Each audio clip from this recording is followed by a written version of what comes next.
You see rows of toy soldiers guarding the rest of the trinkets displayed on the table. Some on horseback, others in rags, others yet in bright blue uniforms. All are stern and unyielding in their duty. Big men on big horses, clad in lamella armor and carrying flintlocks, the kind that would mow down a line of enemy soldiers in the blink of an eye.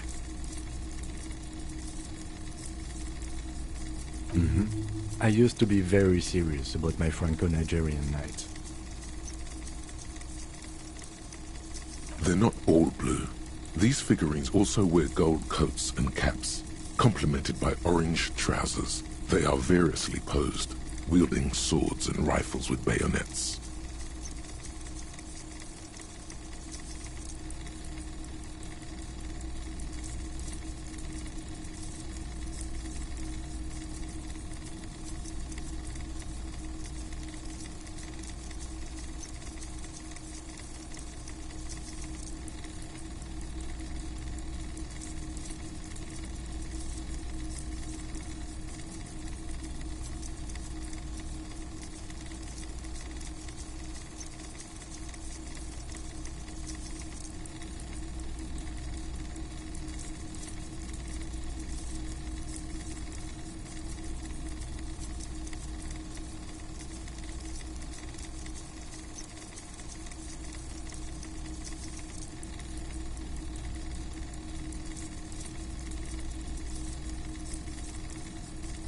This is what the loyalists looked like, yes, at first. Then they wised up and got camouflage. Which ones?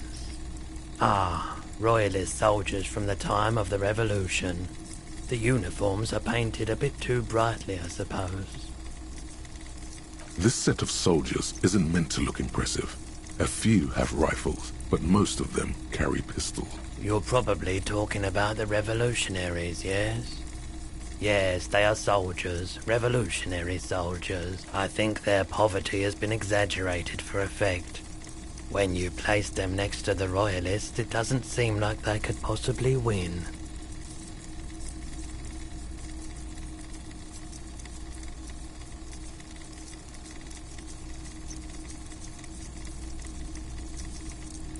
Okay, I don't like either set too much, to be honest. Big men on big horses, clad in lamella armor and carrying flintlocks.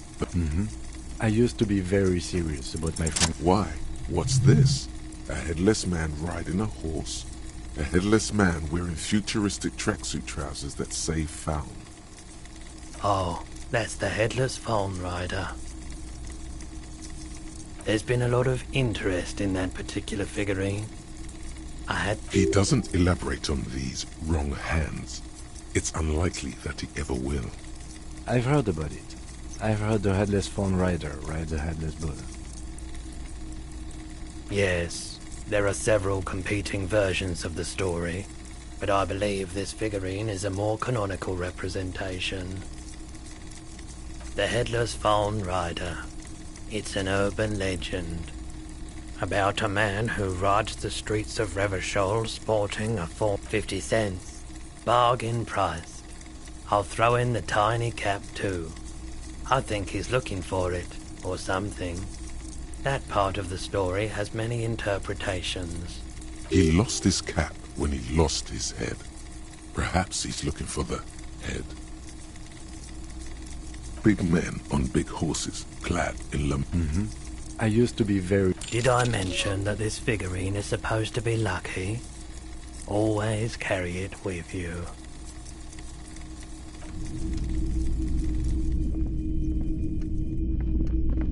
The boomboxes on the shelf look well-loved and well-traveled. Chipped, dented, they stare at you with the unblinking eyes of their tape reels. One especially catches your eye. Deep gold and amber plastic with a big old handle on top. A classic boombox that says, Stereo 8 approved. Just make sure it works before you buy it.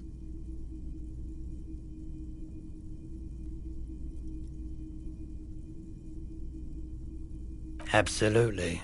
I've tested each one myself with recordings of speech, found sounds and music from a variety of genres, even though I don't really like music.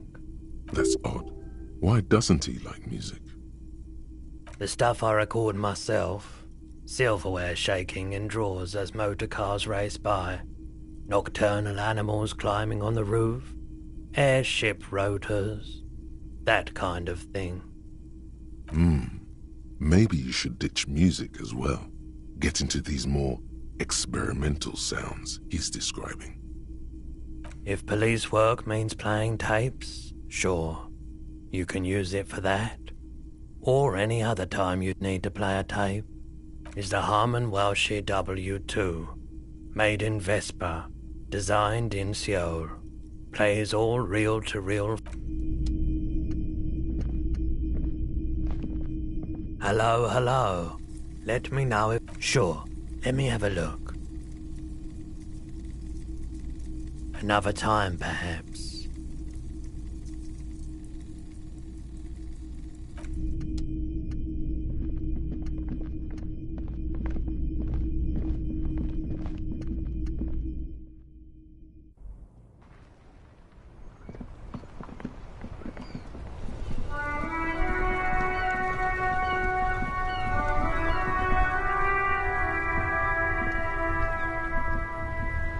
Before you stands a motor carriage. The bodywork is covered in blue and white livery, bearing the number 57. Vapor emanates from the large engine on the back of the vehicle. It hasn't had time to cool off yet. This must be the infernal machine that tore you from oblivion. The Caprice Kinema motor carriage. In the cabin, you are welcomed by a set of steering levers, a radio microphone on a hook, a pull-out toolbox under the seat, and the soft glow of the fuel preheater gauge. A scent of leatherwork and heavy fuel oils washes over you. A metallic drawer slides out from under the seat and clicks into place. The tools inside are neatly organized. Take what you need, officer. It's going to be a long case. I'm not protective of my tools, like some men are.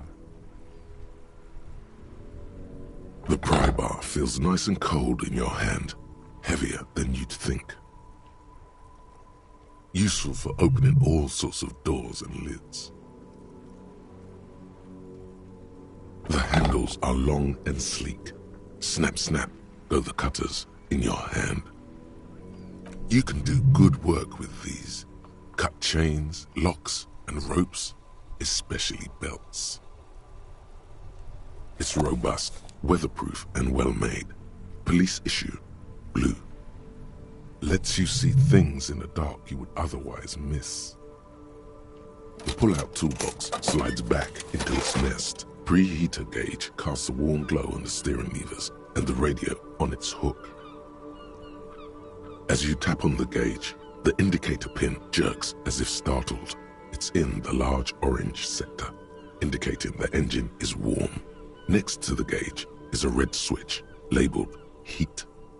There's no use pressing the heat button. It won't start without the ignition key. Translation: we're not going anywhere right now.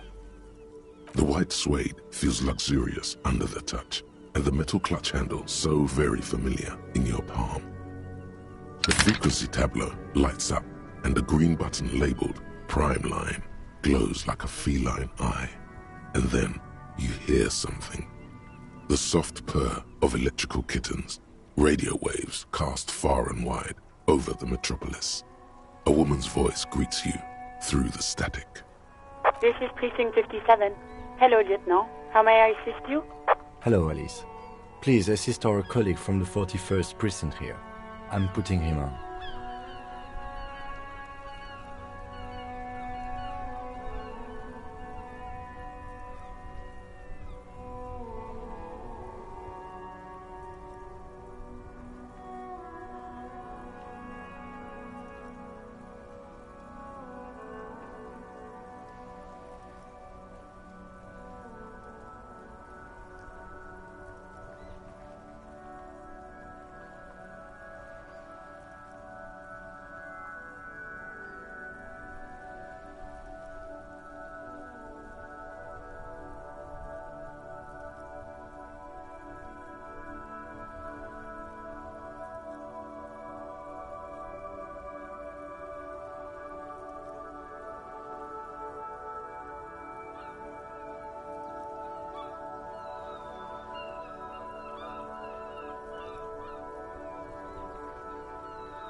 Operating the radio is easy. Just be confident. You've probably done it 1,000 times.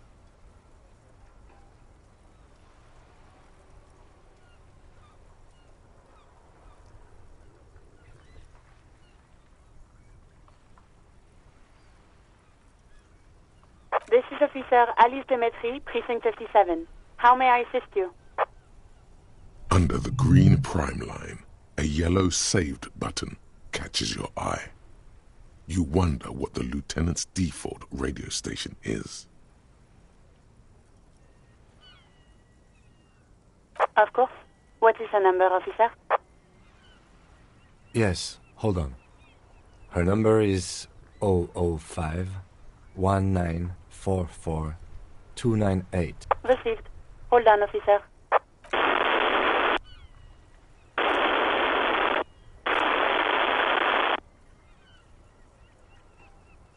Give it a minute. She might be busy at the moment. Takes a bit.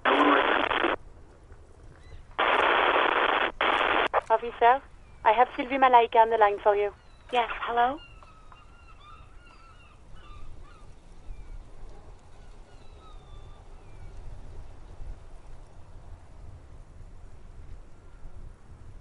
Oh, right. Hello, officer. What can I do for you? You mean, why did I leave the bar? Honestly, I'm not really comfortable discussing it with you, sir. Why not?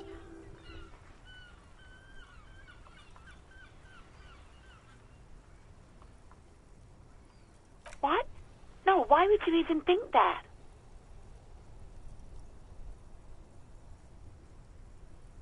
Please, don't bring Gart into this. It's none of your business. God, why can't you just mind your own business? She mutters.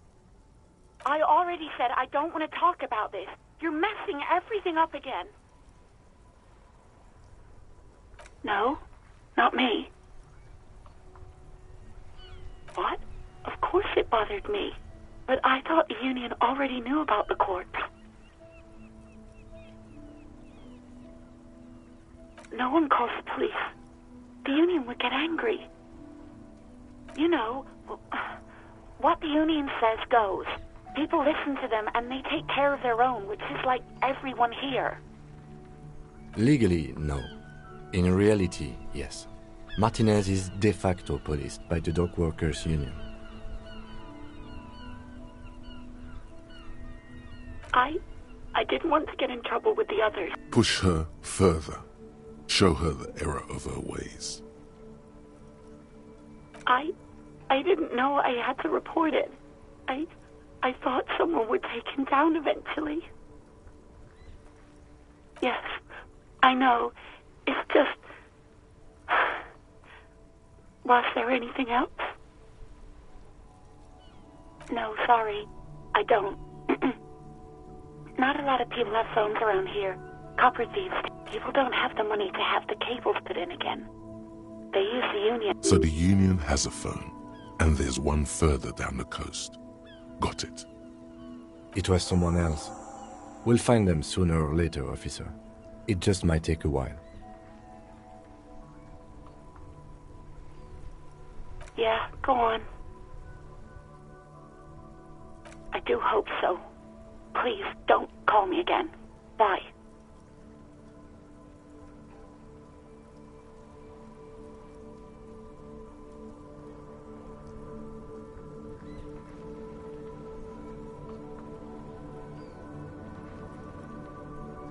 You hear the call breaking up on the other end of the radio, and then the already familiar voice. Anything else I can help you with, officer?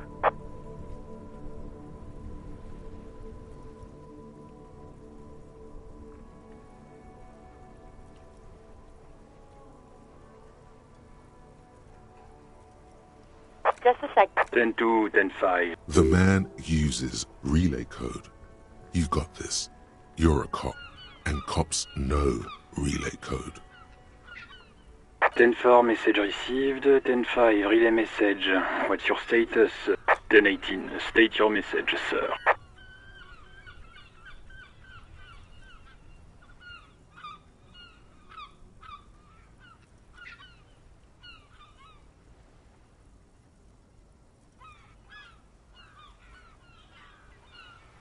10-4.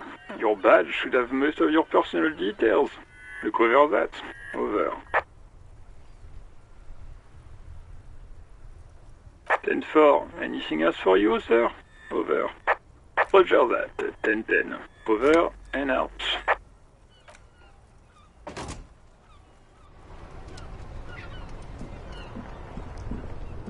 I am a gander and a hunter and a gatherer. Feel like a traveler. A simple little cadence. He seems to be making it up as he goes.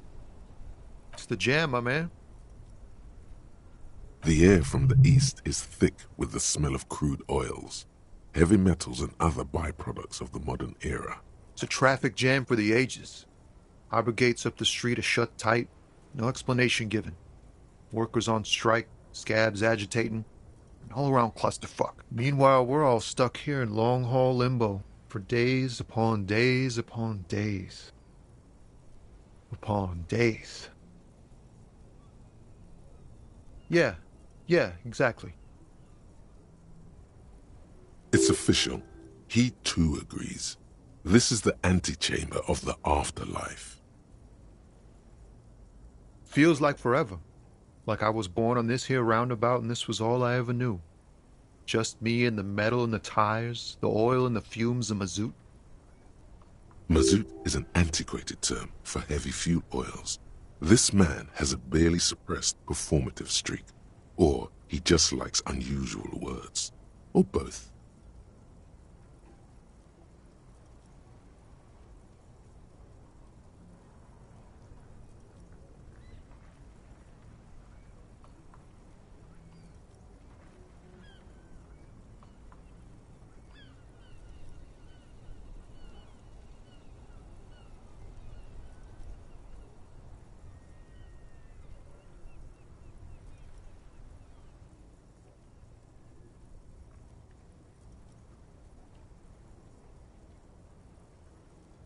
Yeah, imagine. It's been a whole week already.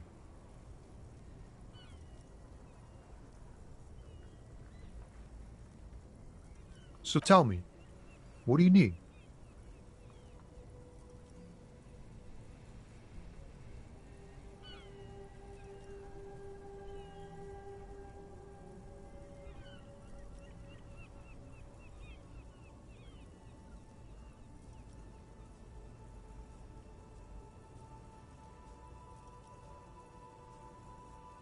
He ain't one of us drivers.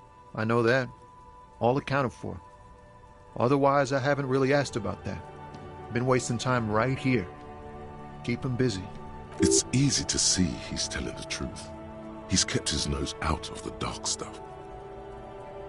Analyzing the fundamental structural and psychological conditions of being stranded in the midst of a sea of motor lorries and their sad, despondent chauffeurs.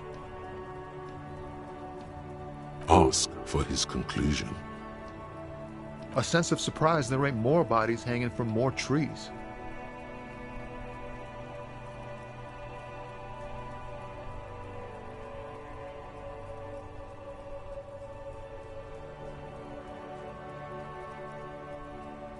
It's like, whatever's going on over at the docks. Workers got a blockade set up, making demands, no way in or out. Going on strike would probably help you dodge a bullet or two.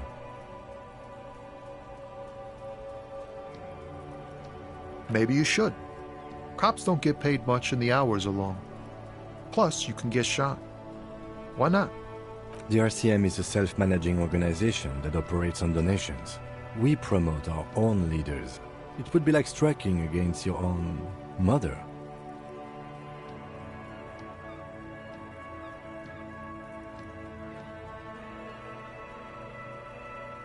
I don't think you understand how that joke goes, but do continue. You were asking about the strike?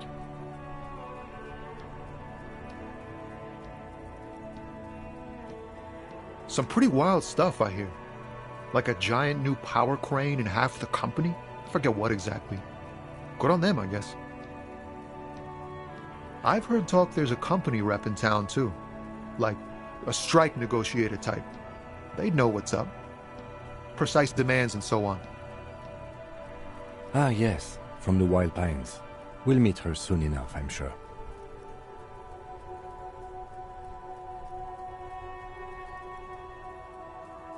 They want to keep that money flowing in, my man.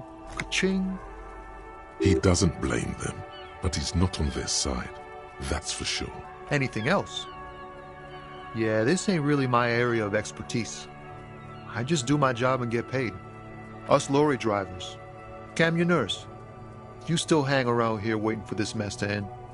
Most have scurried off somewhere to get drunk or high. Or laid. Not that I blame them, really. Not my thing. Chasing transient pleasures is a drag these days. I prefer the examined life now. Thinking, reflecting, observing.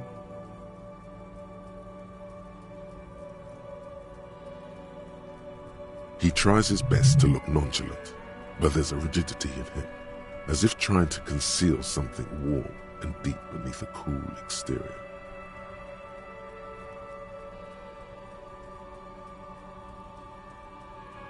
Huh? Oh. No, I ain't got any money. They don't want to pay for unfinished work. The bosses, man.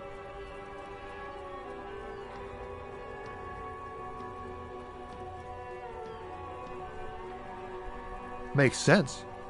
It sucks is what it does. Don't be a stranger. Wow, you work hard. Oh, yes, you hustle. You're a provider. It's tough out there, but you keep it real and provide. Look at yourself. You're a human pedometer. You must have walked 200,000 steps down cracked asphalt, mosaic, sand, and linoleum after you re-emerged. That is the sign of a hustler who never gives up. The world is harsh and people are evil. You didn't make it that way, and you won't let it break you. You ride. That's just what it's like, life and death. But you got gills on your side, baby. Got those black papers with the faces of the innocents on them. You bring in the Franco-Negros and the Solas. It ain't easy, but you do it, day in and day out. You didn't make the rules, but you won't lose. You're a cop, and a sprinter, and a money printer. Yeah, you're in the sales business. Shake 'em for shit, and then pawn it off. Law officer style. Sure. And has it been easy? Is life easy? Have you not gone into cardiac arrest? Are you not about to have an anxiety attack or shoot yourself in the mouth? But you still hustle 24/7, ride or die. Now, ask yourself, are you rich? That's right. You work harder than anyone. You almost rode yourself to the grave, and you're still practically a hobo. Why is that?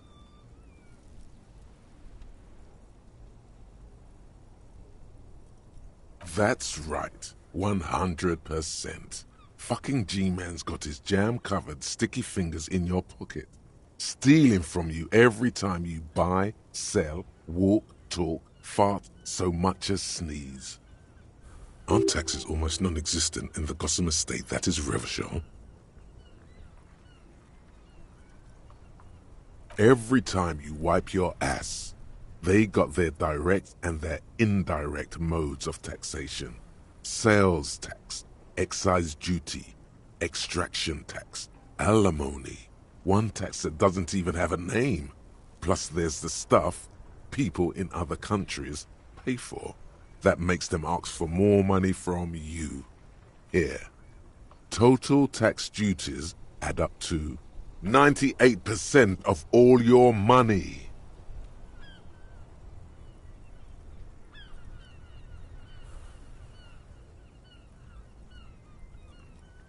What are you not sure about?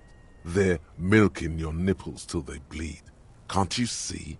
Aren't you sick and tired of having bloody nipples?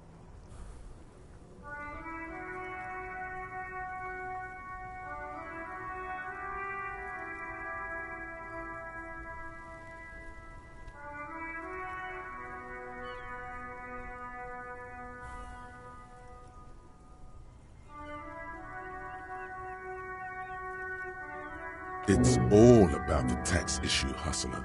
No other problem in the world is as pressing as top marginal tax rates. And don't you fucking forget it.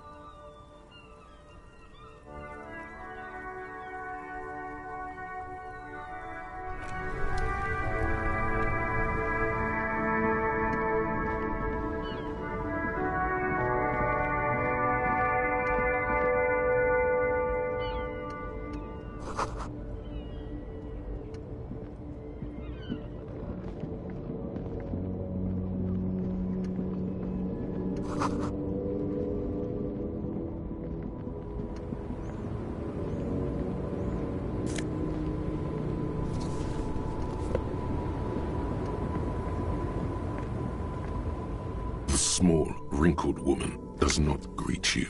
She nods along to something on her radio. A photograph is clutched in the photo, an ambrotype from the turn of the century, as golden as her smile.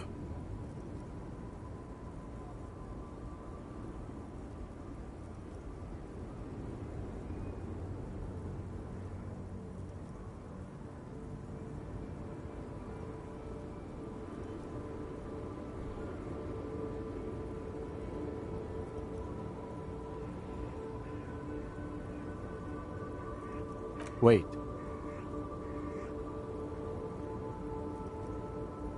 She's just a distracted old woman. Better to leave her alone. Why? I just told you why.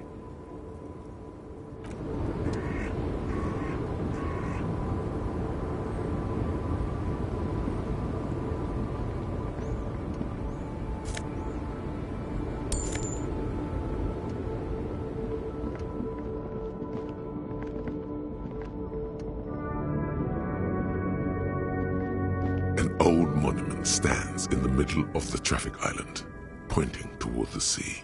It looks as if it's been reassembled piece by piece, secured and mounted in the air with the aid of numerous ropes and rods. A silver plaque on the statue's pedestal reads, "I am Philip III, the Squanderer, the greatest of the Philippian kings of Revachol, son of Philip II, the opulent, father of Philip IV, the insane." As you look up, you notice something about the statue. There are some odd indentations on the king's chest piece. Even by the standards of the Philippian kings, old sumptuous Philip was known for his profligacy.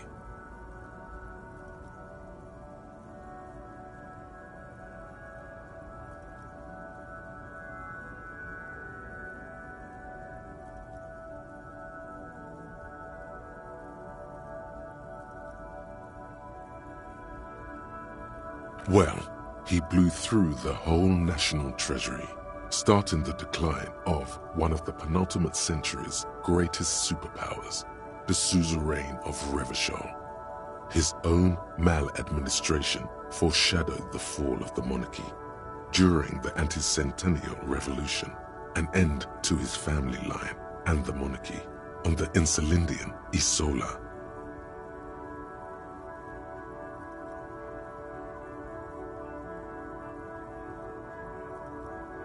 Stories have it that he had his bedroom converted into a treasure chamber, where he stored unfathomable wealth. Krugerrands, bars of gold, ornate weaponry, armor, and various chalices.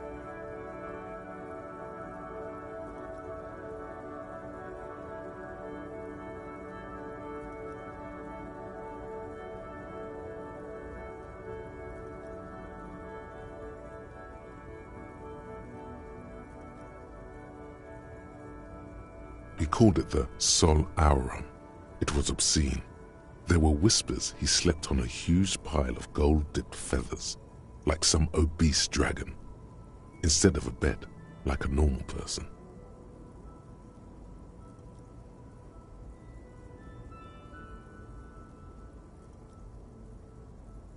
But wait, you haven't even heard about his fabled cocaine addiction.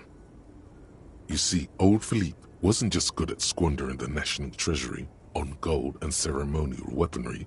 he was also a prodigious snorter of nose candy.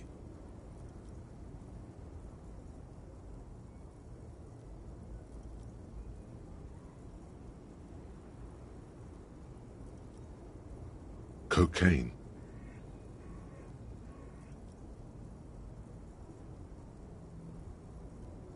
His Majesty's courtiers said it helped him connect with the higher realms. That's what the revolutionaries said 150 years later. Right beneath the cold waters of the Insulindian Bay, thrown there by the revolutionaries after they cleaned out the royal mausoleum. The original was blown apart by communards, then further damaged during the landing of the coalition's airships during the turn-of-the-century revolution, when most historians think the coalition's hasty landing may have ultimately saved the statue. If the communards had more time, they would have reduced it up to even finer pieces. Some years ago, a group of liberal, artistically inclined individuals, designers mostly, thought it would be ironic to restore the statue of the most wasteful ruler of Revachol in the poorest part of the city. The statue is supposed to capture the moment it was blown apart, like an instant frozen in time, a rare butterfly trapped in amber, floating on a sea of shit. People in Martinaise tend to disagree, as do many prominent art critics and thought leaders with more nuanced social awareness than the young ironists. Those critics might have it wrong, though. There's more to it than just ironism, but you can't say what precisely. Perhaps this art mystery will be solved at a later time. Philip III, the squanderer, however, with his bronze face up in the air, not that he ever did in life either. Something with great kinetic energy seems to have impacted the cuirass, around where the heart is. A bullet? Someone shot him in the heart. Interesting. Okay, I can't see it, but I take your word for it. Well, Martinez is riddled with bullet holes. This place saw a lot of action during the revolution. But the statue is recently renovated, so maybe a joke? Target practice or a political statement?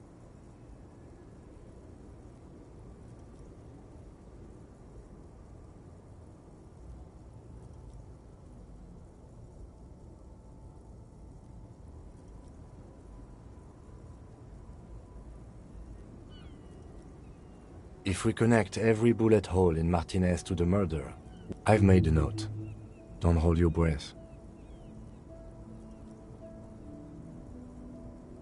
The king stands high above you, surveying the bay, mute and indifferent to your sightings.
We have a right to work!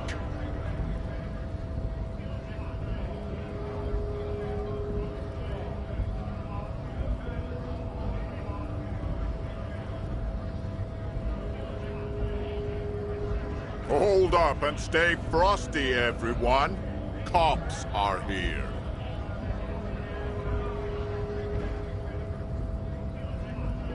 You here to fuck with us? Beat the honest worker down. Good. We're fighting for a cause here. Right to work! Right! Besides, we're not that different. It helps if people see us talking, cops and strikebreakers together. Shows authorities are on our side. Builds confidence. Rights of people. Rights of workers. To have gainful employment. To make a salary. And feed their families. His manner of speaking is wooden, the tone of voice bland and uninspired, almost as if compiling replies from a set of learned phrases.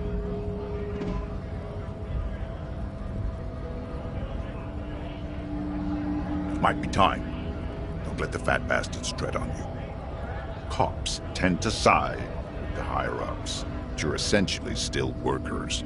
I don't trust cops, but I can see you understand the right to work! Maybe you should ask them the questions, like why we're not allowed to make a living here.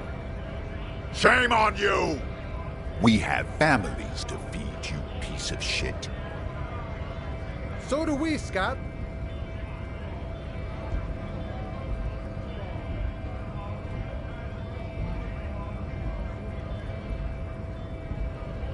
We were promised work. We'd be in there, working, if the bastards hadn't shut the gates. Main gate's locked. Would take heavy ordnance to bust it open. Could try to get in through the secretary's office. Door's locked. The guard's blocking the way to the access panel. And I don't mean the scrawny mess punk either. I mean head measurer. Or whatever he is.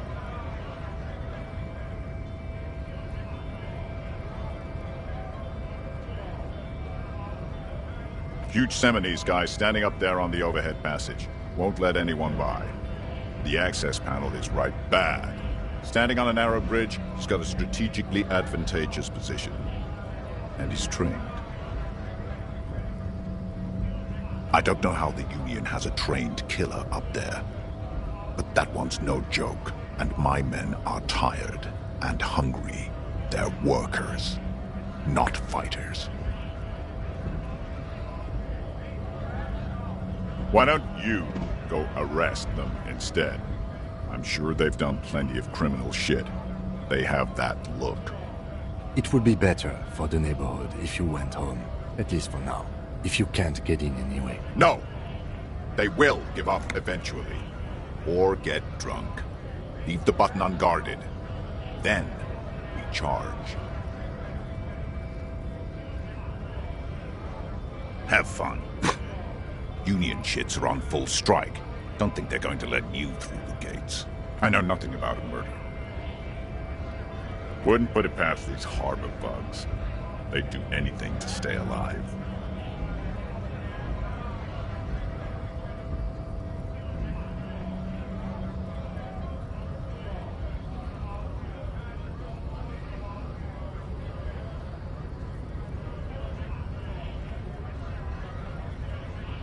Right to work! It's shameful. Cops doing nothing.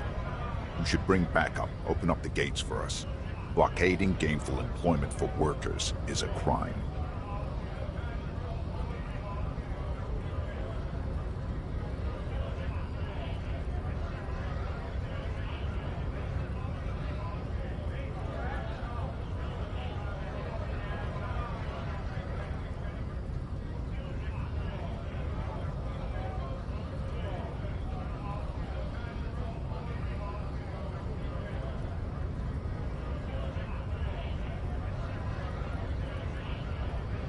Why not? I see numerous reasons not to pick a side in this local pity.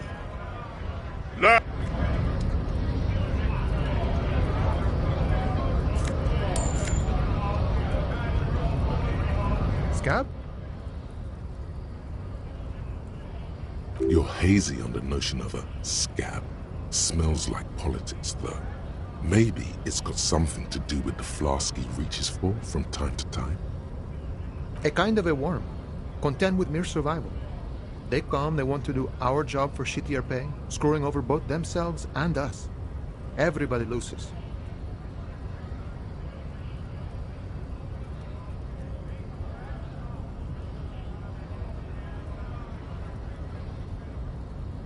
Beats me. Somewhere in the ground, I think. Gotta be bloody stupid or freaking evil to scab. Or I guess scared, maybe. But scared of what? Of who? Personally, I'd rather beg than scab. If the gentleman shouting on the street came begging, maybe they'd have gotten something. We've explained the matters, but they don't listen. This lot would be reasonable and go home if the big guy wasn't riling them up all the time. Big guy. He means the leader of the scabs.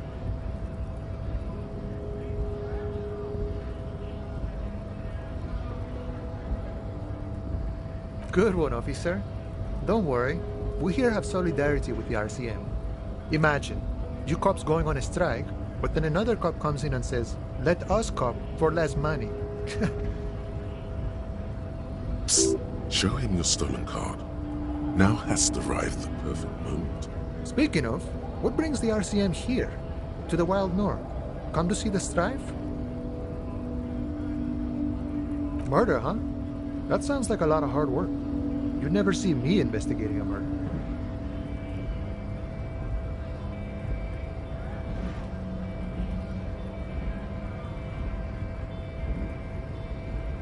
That's okay. I have no idea what I'm doing either. I don't even know what day it is. Don't tell me. It's a better day that way.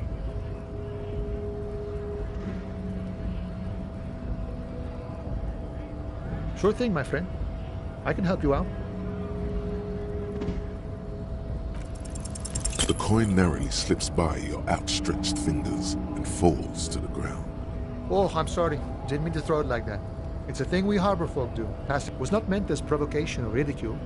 The boyadero stares at you with respect. Then, Right, always glad to help out the RCM. We're on the same branch, you and I. Humans, I mean, not slithering scabs.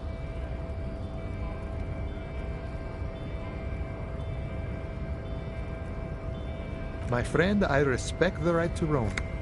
The open range awaits. I don't operate in that capacity. I'm not a granter of passage. if it's so simple, why did the scab leader warn you of the guards blocking the way? Aye. Walk right past Measurehead and go in. Yeah, the 2.5-meter tall Semini supremacist there. Walk right past him. Then press the button to unlock the door. Then go past him again, and you enter the arbor through the office. Está.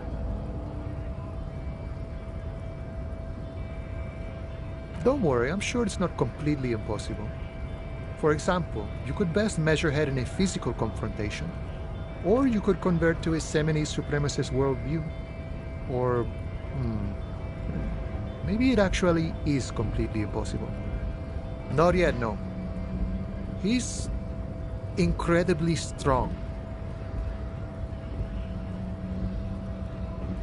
Jean-Luc himself would say the philosophy has proven overly heroic for the scabs to convert to. Not enough intuition. Sure.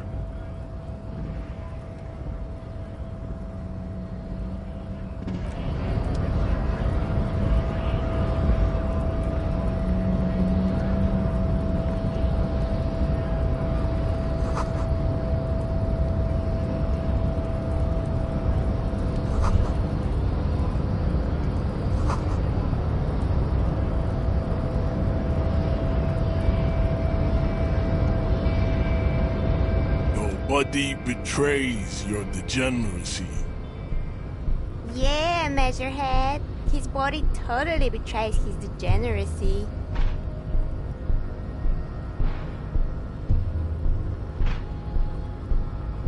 Are you admiring my morphophysiology. It must be frightening to stand in the shadow of this racial pinnacle. Be calm, Sandwich. You are not in danger, because you are not a threat to me. What is this androgynous display of sexual maturity?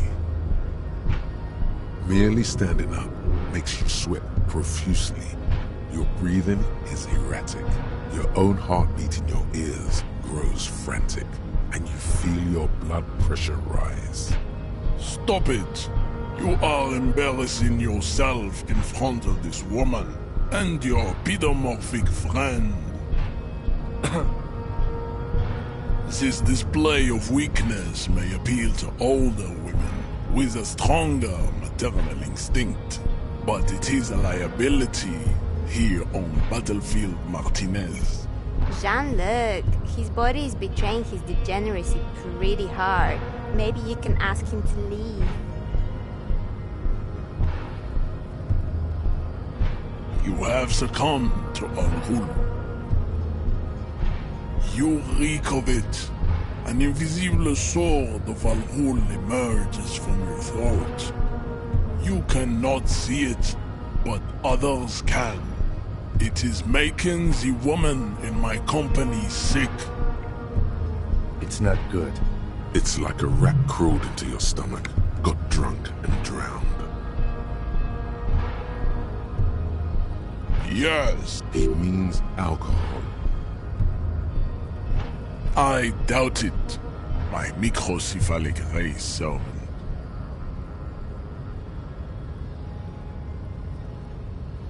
Your mouth moves, but the one who speaks is Al-Ghul. You are but a vessel for the Ghul now. Very little of yourself remains.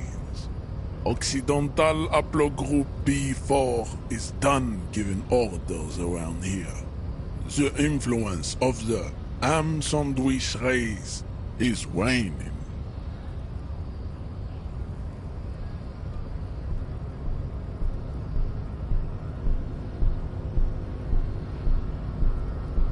Begging for help, attempting to pass fear for cooperation. How far the Occidental Haplogroup has fallen. You were once a noble and powerful race. You gave the world eugenics, electricity, and powerful weapons of war like missiles and aerostatic aircraft. You dominated lesser cultures, like the deformed Hemians and the inexplicably potato-obsessed Khoikos. But now your ascent to the genetic summit has halted. You are obsessed with sadness and with frivolous pop culture. You will be superseded. Isn't that right, babe? It is, baby, yeah. There is a button right behind him, just out of reach. It must be the one that opens the door to the harbor.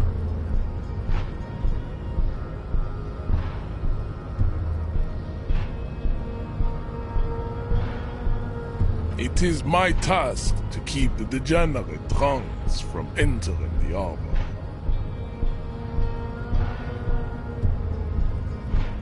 Enough with this begging. You should leave the stage of history with dignity by inviting the other races to a great world war. Bring your troops to the Simonine Islands and to Boogie Street and we will pulverize you. When you are gone, we will build a museum. The walls will be lined with bottles of Al-Ghul, your beloved beverage. Inside, we will store the odes to homosexuality you call art, and your microcephalic skulls. There may be a peaceful solution to this. You could internalize Meshahed's race theory. He would take you as one of his own.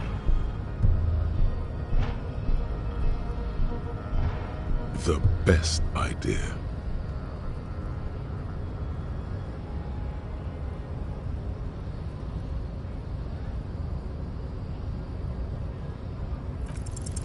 Ask what kind of races there are first. Classification is core to this stuff. Do you?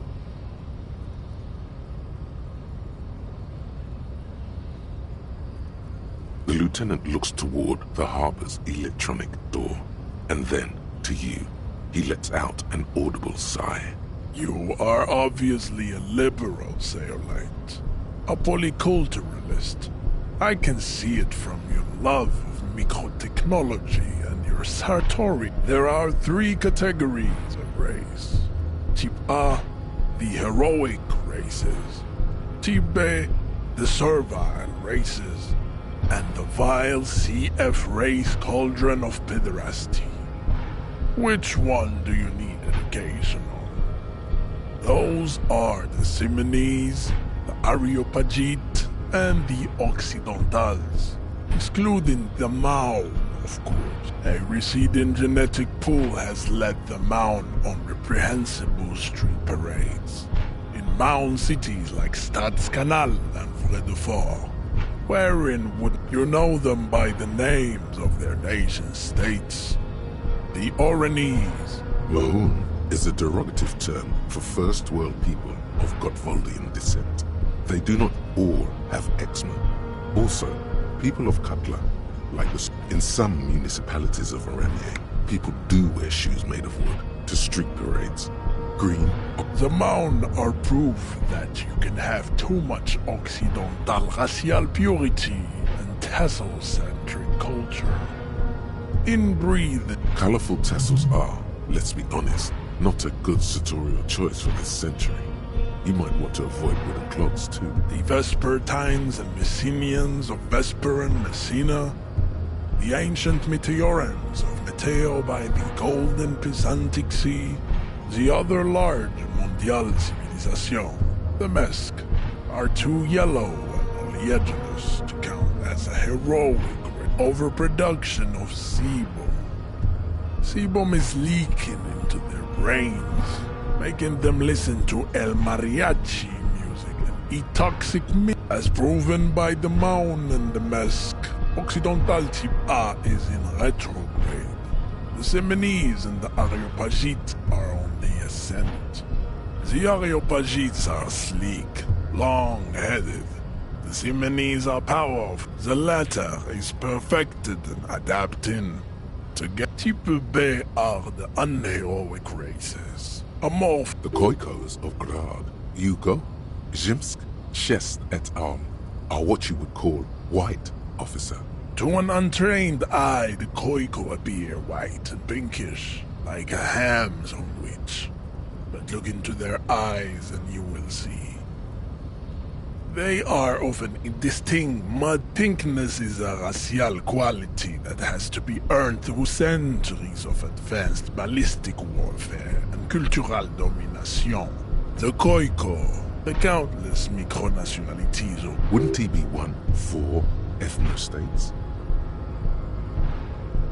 The Vasholians, halfway between Type A and the racial cauldron. Too mixed to know right from wrong. You tried your degenerate little revolution. Is it 82,000 years that we've been recording history? You have very little idea of what is happening. But that seems a little off.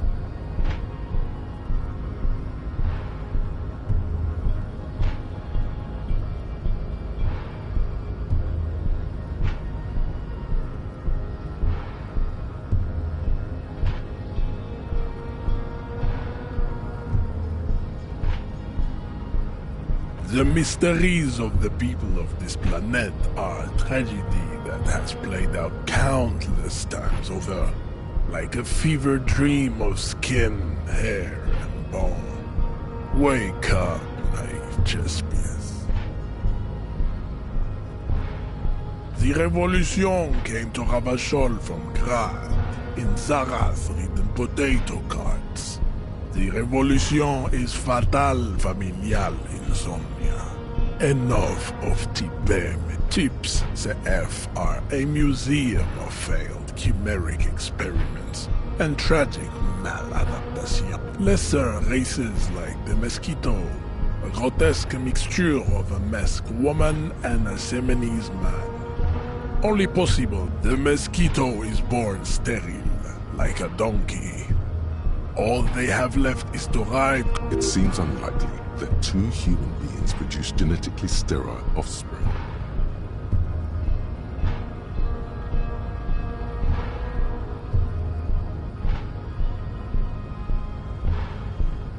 You are right.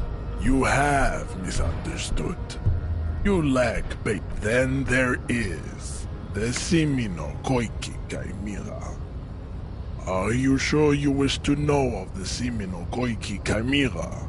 It is not an aesthetics. The Koiko, as you know, are very servile, especially when they meet the rich man. This will never happen. The Simonese and the Koiko may have similar interbreeding problems, but enough. It is cruel to entertain ourselves with the deformities of You understand nothing. To solve the great race enigma, you have to first ask yourself, what is the race enigma? You have not even word. You need to internalize what you have heard here today. Then return to me. I cannot possibly imagine what else we have to discuss, Tibere Vasholian. Your love for disco music and venereal disease?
You see several packaged raincoats fill a low shelf beneath a display of croissants. The packages are small, discreet, sloppily stacked, making them easier to take unnoticed. No need to worry about knocking over a display. What is what? It's a raincoat. If you want to buy one, then it's only 4 real. Her attention is drawn to the raincoat.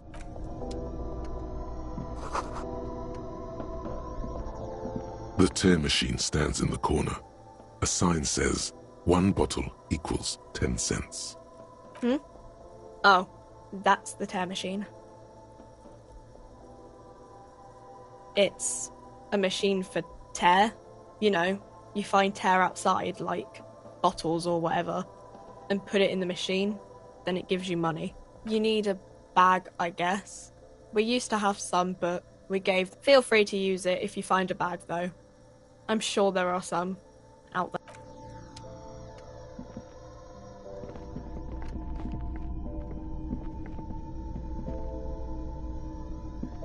A small cabinet on the wall is filled with their logo is the Bloodless Rose.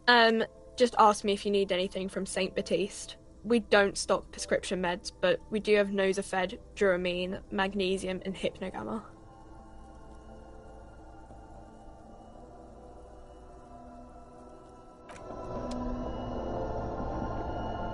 Welcome to Fripp. What's that magazine she's reading? You mean this? This is Pop Stars. It's got like... Looks like it also has something called Police de la Mode, featured on page 34. This speaks to you. She pops her raspberry-flavored bubblegum and nods.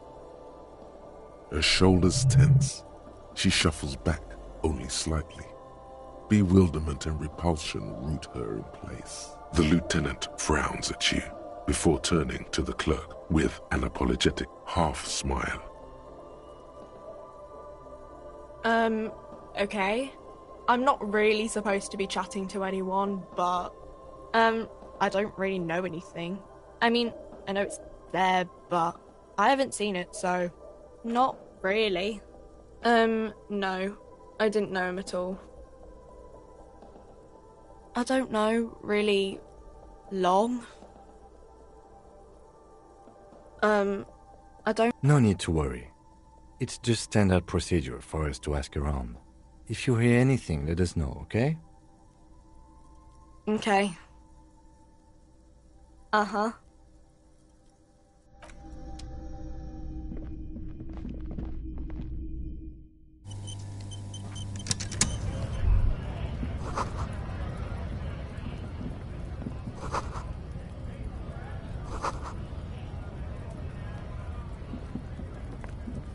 Welcome to Rivachol.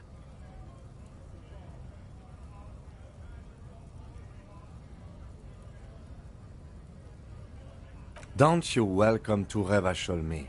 My grandfather came here from a 3,000-year-old racist isolationist culture, while your ancestors came to this island. Every school of thought and government has failed in the city, but I love it nonetheless. It belongs to me as much as it belongs to you. It's men like you who keep Revachol divided, making it that much harder for everyone to climb out of this post-war limbo. What he means is, fixation on the Revacholian nation makes it harder for Revachol to actually attain self-determination.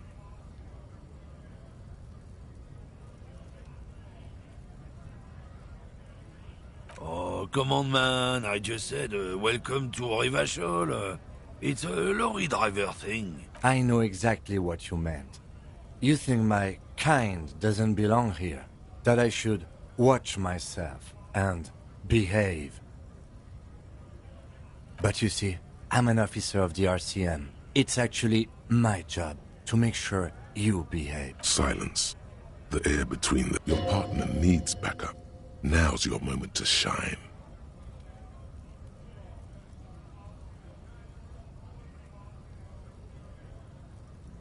Whatever you say, officers. He smells of heavy motor oils, and his breath of high tar content cigarettes. Oh, not much anymore. I'm here to pick up some cargo, but the dock workers are on strike, so it's a sit and wait on your ass. The strike? Oh, they've been at it for a while. A month, 2 months maybe. But this here is just the last week or so. Apples. Apples is exactly the kind of thing you'd say if you had something to hide. Yeah, apples. I take it you had other questions? Oh, not much anymore. I'm here to pick up some cargo, but the dock workers are on strike, so it's a sit and wait on your ass situation. The strike? Oh, the apples. Apples is exactly... Look, as detective, I come from a long line of lorrymen. We got ancient rights and privileges. Oh, I'm here to pick up a load of fucking apples, man. Just regular. Koiko may be another derogative. For a person from Grad, you think? Yep, it's one of their main exports. They grow him down South Yekokata. A beautiful place. Got great scenic vistas. In fact, Yekokata is a desolate wasteland whose name literally translates to Zone of Ecological Catastrophe. It features no scenic vistas and supports virtually no plant or animal life. Yeah? Says who? Then, I guess they grow apples somewhere else. You can never really tell with those koikos. They're everywhere. He means the people living... Yeah, you know, Gradniks, cause that's what they're all called. Koiko Pichik, Loslav Koiko, Koikovich someone. Low self-esteem, those guys have. Hey, if the name and description fit by the very grace of name... did you miss the part where I said they aren't here yet? Relax. You've got all you can get here. He probably doesn't even know what he's hauling, even if it is something unsavory. So he'd Oh yeah, they're a big deal. My great-grandfather was a carter, had a royal license and everything. We've tried to hold on to our privileges. Someone with a cart. What did you think it was? That's how deep into history our thing reaches, before machines. Not at all. We're part of a guild and everything, huh? It's very ancient, very prestigious. Hell no, it's a guild. Invitation only. Unions work for the... Trusting street thugs with their goods is going to fuck him up. It's about biological determinism, natural law. Not the most popular topic nowadays, with a coalition in charge and all. You might want to change the topic. That is, bury your head under the sand like common sheep. I'm not just racist. Look, I've read books, huh? The science of racial theory has all been proved. Even if people who've studied these things say that you and me are superior by design. So, naturally, we Occidentals should be in charge. Obviously, you can see the merits in that.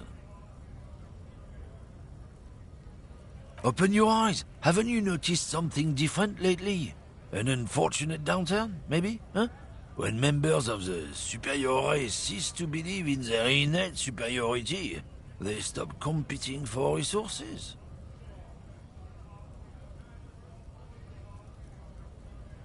The problem?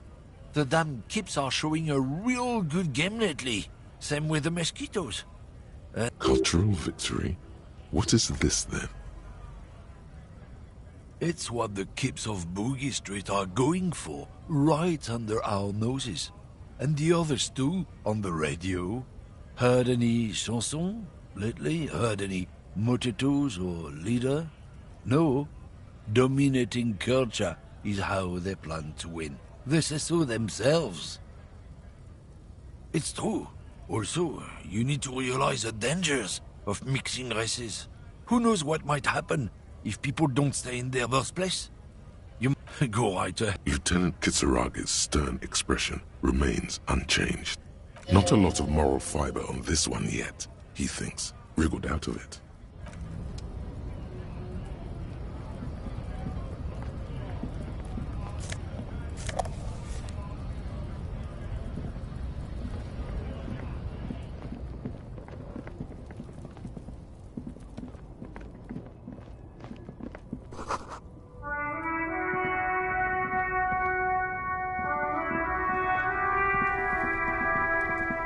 Hello again, officer. How are things? Excuse me? Oh, well, I didn't write it there. I'm just sitting here. I don't know anything about that either. As I said... Pig is a widely... No need to worry. We are not saying you did. Okay. Well, me? I am just a gardener. I am working. I have a greenhouse in the yard there. Well, as you already know, there's a corpse there, hanging from a tree. Don't worry, miss. We are here to clean it up. You can get to work soon. Mm-hmm. Salts? Ammonium salts. Perhaps useful for later.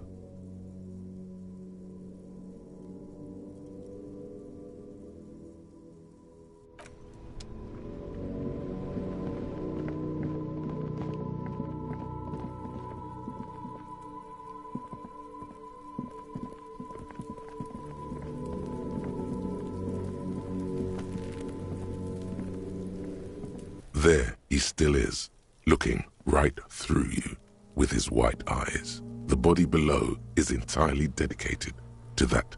Active decay. It's okay to throw up with his... He's about to blow! Cop's gonna blow Coop!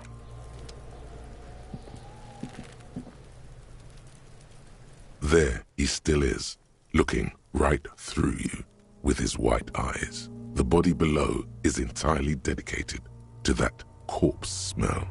Emitting it is all it does now.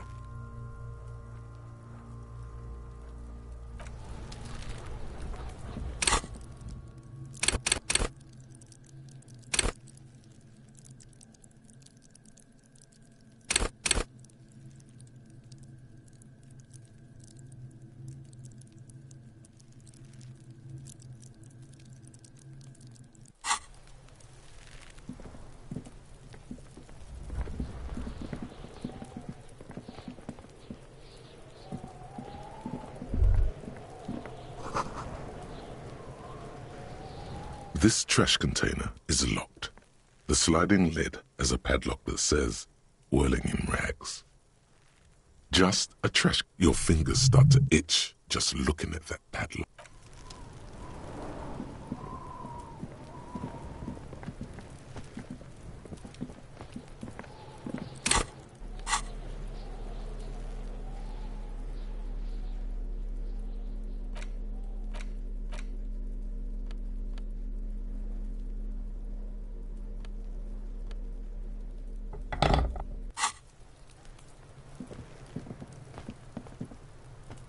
This trash container is locked.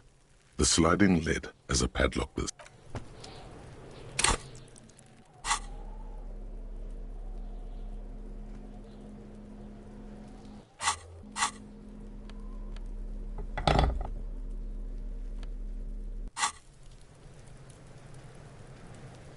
This trash container is locked.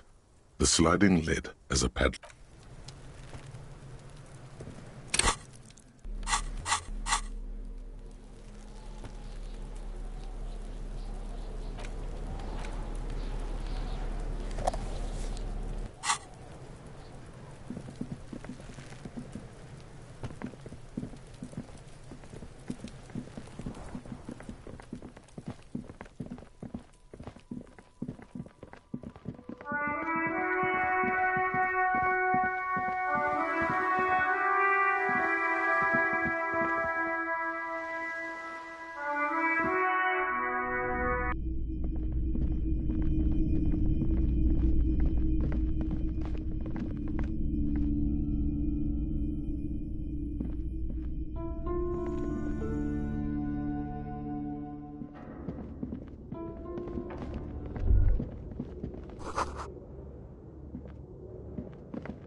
Your flashlight slides over an old green chalkboard covered in some of the writing has faded with age.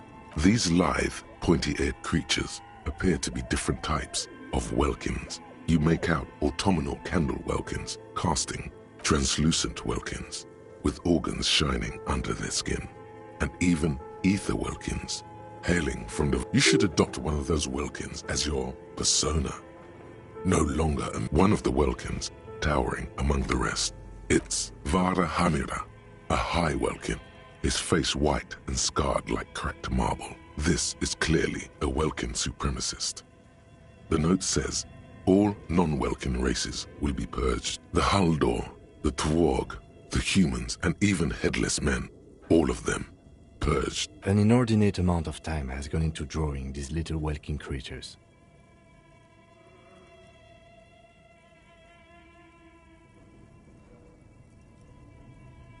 Some people really like building a world, I think, even if it's just for a game.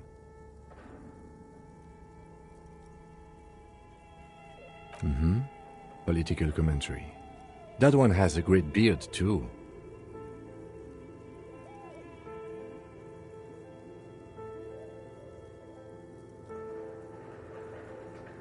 Just look at those details. So much effort. This is a monthly calendar from the year 50. It looks a bit like an act. Mini-Me stands for a mini-meeting. It's part of a bigger framework for managing work called RUN. Station 41 tried to implement it a few years ago, but failed. As time goes on, the numbers in the boxes grow rarer and rarer. The board... Looks like they didn't make it. A note in the bottom left corner of the chalkboard says, see the prod schedule filament for details. The photo collage depicts barren, icy landscapes wrapped in perpetual night. You see permafrost and glacial landforms, dead trees grown in under the snow. Entire oceans have been frozen from shore to shore. There are pictures of settlements on dried-up riverbeds, abandoned in a storm. Animal corpses in the dark, carcasses and bones. You see primitive oil rigs built into glaciers, boreal dvorg, yurts under the snow, great mammoth-like beasts of burden. Albeit dark and cold, this vision also feels cozy in its own way, like eggnog or morphine, a much-needed respite from our own world. A pinned postcard reads, the heat death scenario, a desperate fight for geothermal energy engulfs the world.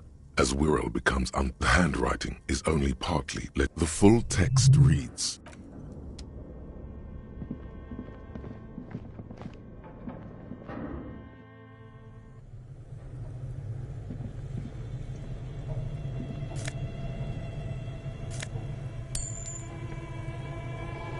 Yes?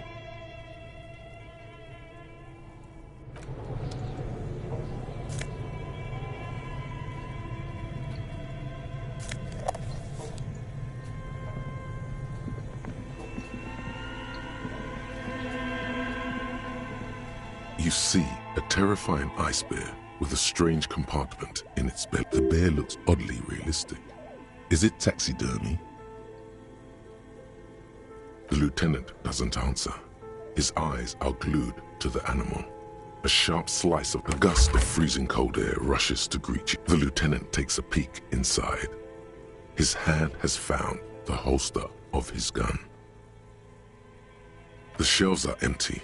All you see are crumpled ice cream wrappers with the brand name, Revachol Ice City. A handwritten note has been attached to the door. The fridge is huge. You pocket the note and the little fridge magnets keeping it on the door. You've acquired an interactable item. Investigate this item further by going to the Interact tab in your inventory.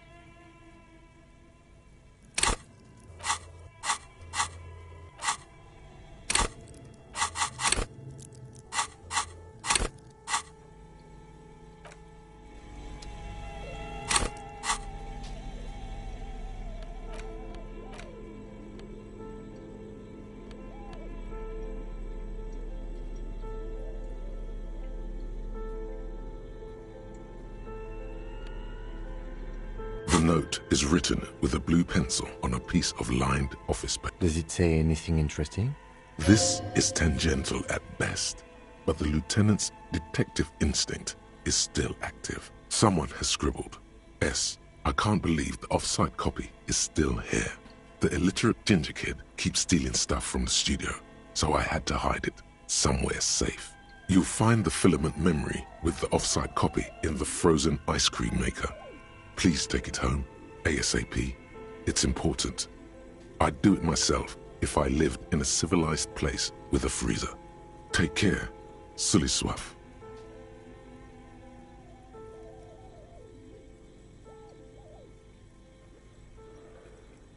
I don't know. I assume it's somewhere close to the ice bear fridge.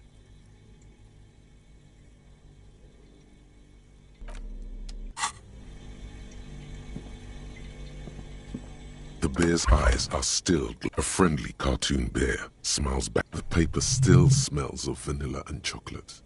Good question. It looks like a nice... I know. What an unfortunate mark. What is even worse, the bear is still costing them money to this day. The fridge buzzes with energy.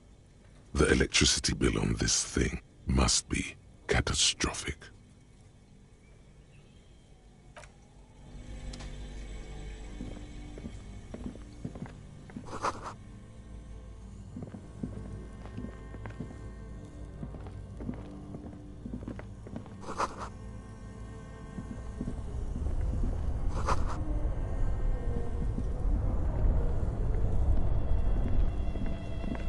Turning the crank feels oddly satisfying, like stirring your childhood. Turning the crank feels oddly You slip your fingers under the frozen lid, but the ice is too... No, this is going to need something else. Some kind of super pry bar.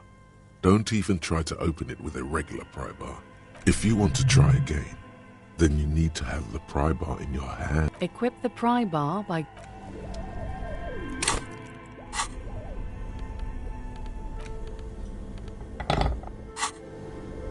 This orange machine is buzzing like an old submarine. It has...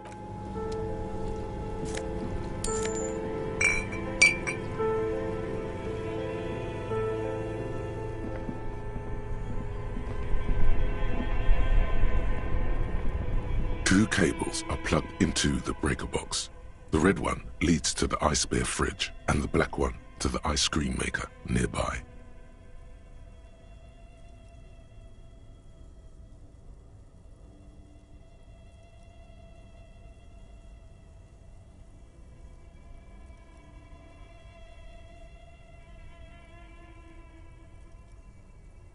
An electric sizzle.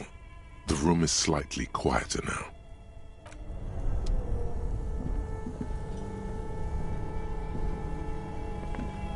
This orange machine is buzzing like a... Turning the crank feels odd.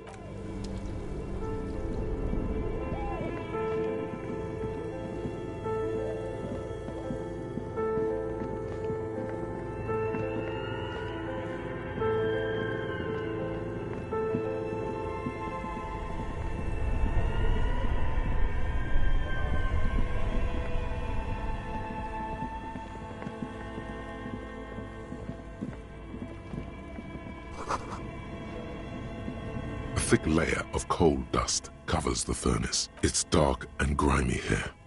In the darkness you can hear chatter. It's coming from above.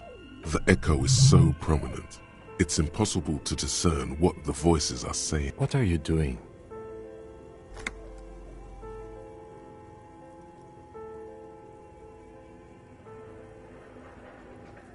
Wait, really? Take your head out of the chimney, please. It's not safe. A lush layer. Maybe you could paint something with this coal. Leave a cave painting for future archaeologists. No, that would be stupid.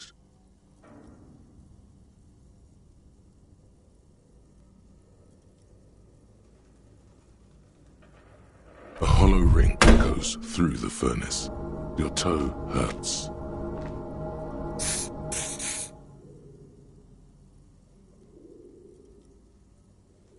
Looks like it. Looks like an old... No one has used it in ages. No signs of it. Something breaks loose in you. A mighty bellow echoes throughout the chimney's depths. The chatter of tiny voices above suddenly cease. Then... Hello?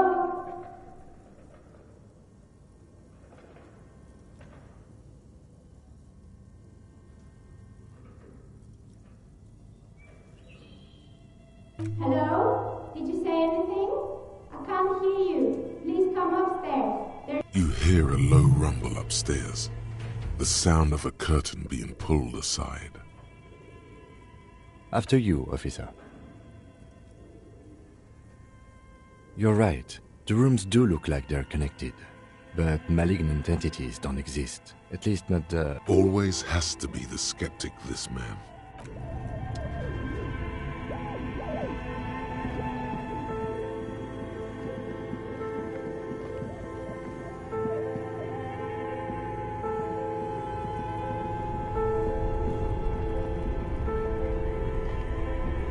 Only the black cape, somewhere in the dark, something close. Why did you do that?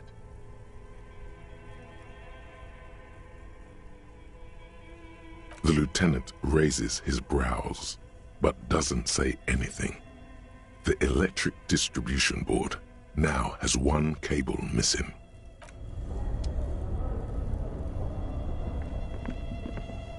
This orange machine is dead still. It has a hand-cranked ice cream churner and an electric freezer. The ice around it slowly melting.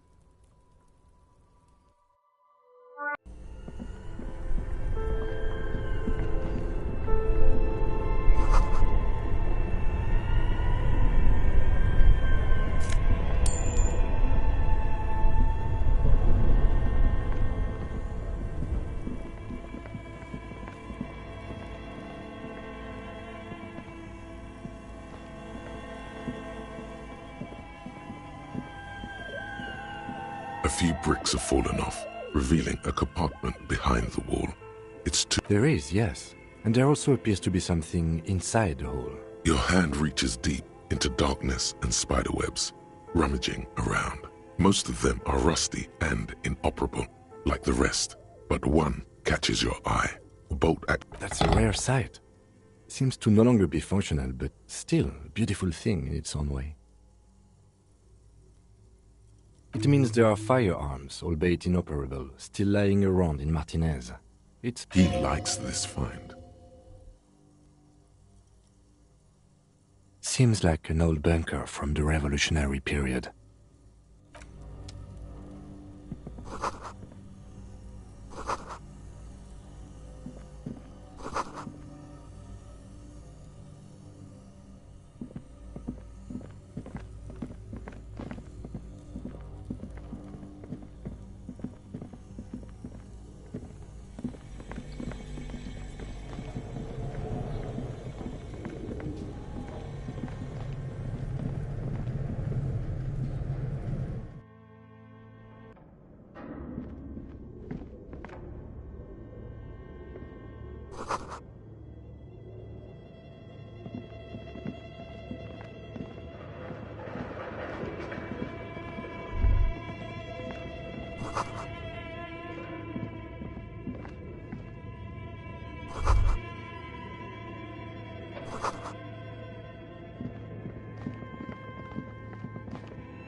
This appears to be some kind of machine. A radio computer.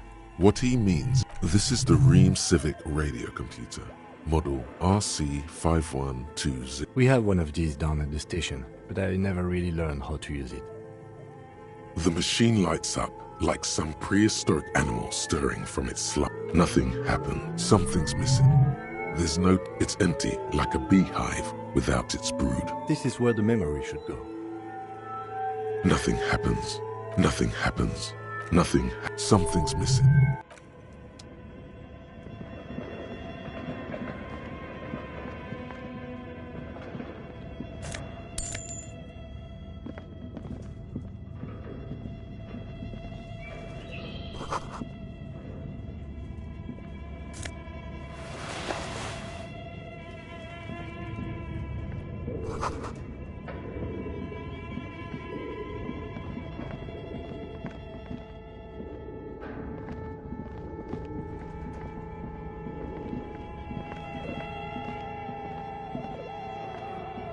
tiles on the cube are still like a smooth draw. The filament slides into place. On the keyboard, the play key starts blinking. A bar of fabric right above the keyboard starts producing a soft hum. The static gets louder, slowly filling up the abandoned hall. Good afternoon. Fortress accident en rue de Sangues. Please repeat. Is this the production schedule? Yes, I am alive. I am 70. She repeats passwords. Programming people are all paranoid.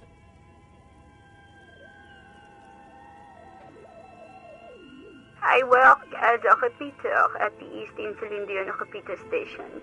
It's my job to know. As for me, well, I am sitting in my cubicle, surrounded by a wall of radios. Now please tell me the reason for your call, Fortress Accident.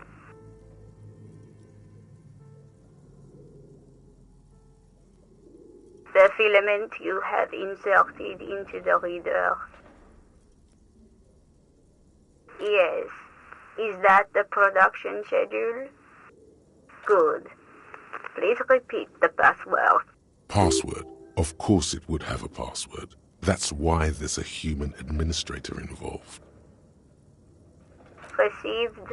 I will register this login attempt. Don't worry. Passwords have a way of turning up sooner or later. Fortress Accident. Is there anything else I can do for you today? Fortress Accident is the company on whose name the terminal you are currently. One moment.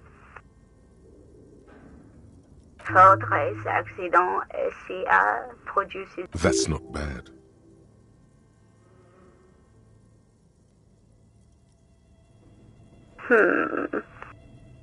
Any other questions? Thank you. Tiles on the cube are still smoldering, casting the framework in a soft glow. Fluorescent play and print keys shine on the keyboard. Nothing happens. The filament slides out of its glowing nest. This old fireplace is covered in... The whole thing resembles Cadran mosaic tiles. Very pedantic. History classes, students with their textbooks open, studying the roots of our civilization. Those aquarelle blue tiles looked beautiful in the sun.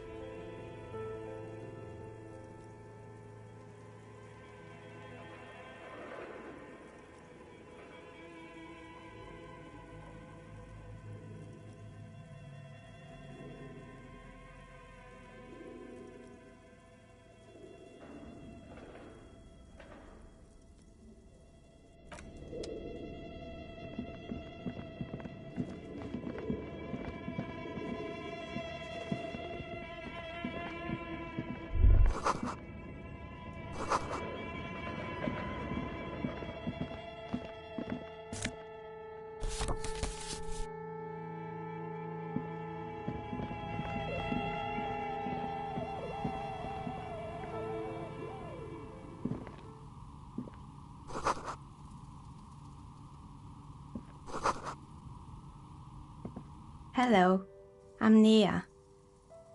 Did you try knocking on my window? I must have missed you. I've been... So what kind of dye are you looking? She's got a direct view to the backyard. You should interrogate her about the lynching.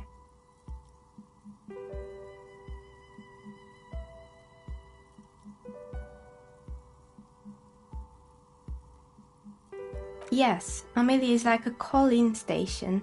You need a two-way radio to access one. That's why mostly they just teach you to swear in different languages. I'm a novelty dice maker. Tell me the name of your role-playing system and I'll make the die you need. That's why you're here, yes?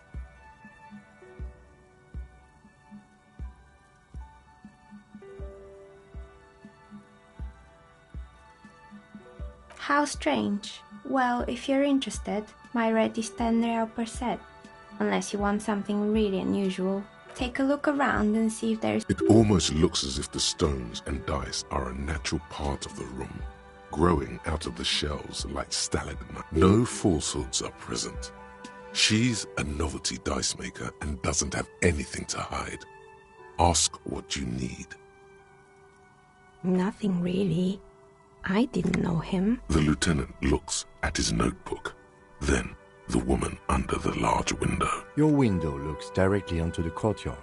You're saying you didn't see or hear anything unusual last Sunday evening? I'm sorry, Detective, but as you know, I usually have my headphones on when I'm working. It shuts out most of the daily ruckus behind my window.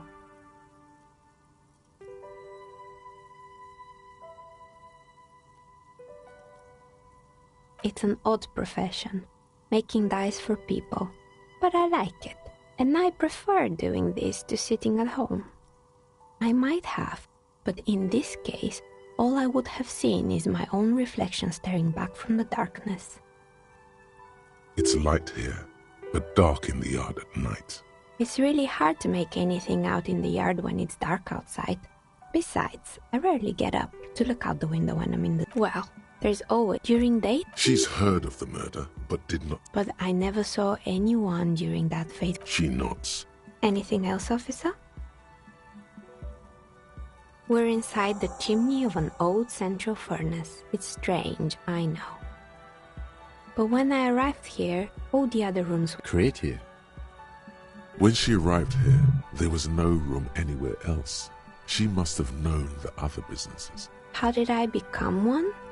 It was a business decision. Some of my friends were role players. They asked me, not especially. I like working with rare materials. Some of those nice people have big bucks to spend on novelty items. I've heard the stories, but I don't think those stories are true.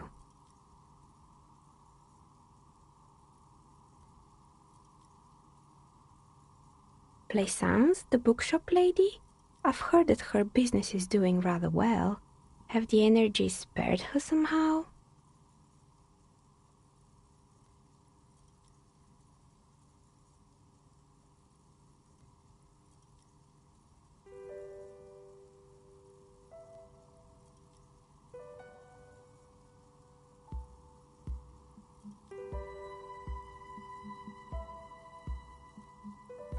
All right, but it's not just the bookstore that's still up and running. What about the whirling in rags? Some people say it's part of the building complex.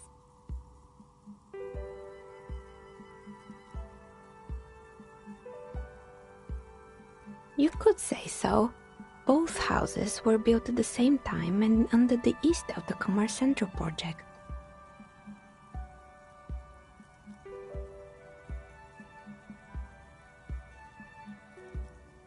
And then there is me.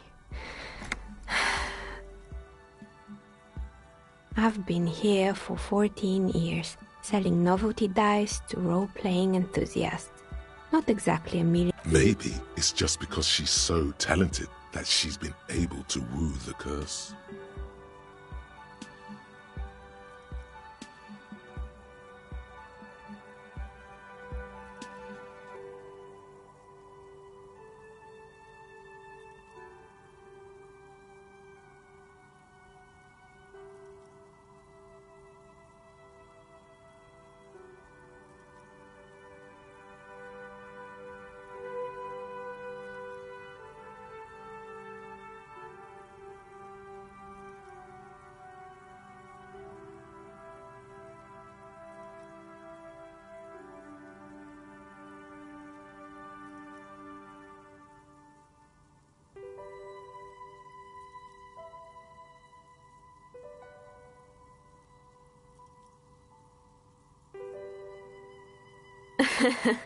What, so the curse only affects people with poor work ethics? What you're describing isn't a curse, it's capitalism. So I'm the grand dragon in the cave. Might I ask what supports this claim? Ethereal? Thank you, but I think it's just the lighting. If you ever find a way to explain all those inconsistencies in the... That's all she has to say on the subject. She has. Plaisance needs to hear about this. Perhaps if you combine your psychic energies, you will make sense of the situation.